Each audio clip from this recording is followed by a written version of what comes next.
वंचितचे उमेदवार डॉक्टर अविनाश महानेंनी पटोलेंवरती टीका केली आहे। नाना पटोले भावी मुख्यमंत्री बनू पाहतात, पण स्वतःच्या मतदारसंघाचा विकास केला नाही। नाना पटोलेंच्या मतदारसंघात विकास खुंटलाय।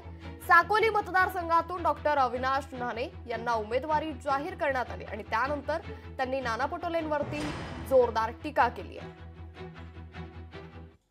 श्रद्धेय बाळासाहेबांनी मला वंचिततर्फे तिकीट दिलेलं आहे आणि आम्ही वंचित आघाडी सर्वता विकास कामांना प्राधान्य देणार आणि बहुजन समाजाला कसा न्याय मिळेल त्याच्यामध्ये ओबीसी वर्ग असो, गोंड गोवारी असो, शेड्यूल कास्ट असो, एनटी वर्ग असो, ह्या सर्वांना कसं मुख्य प्रवाहात आणता येईल हा आमचा प्रमुख उद्देश राहील।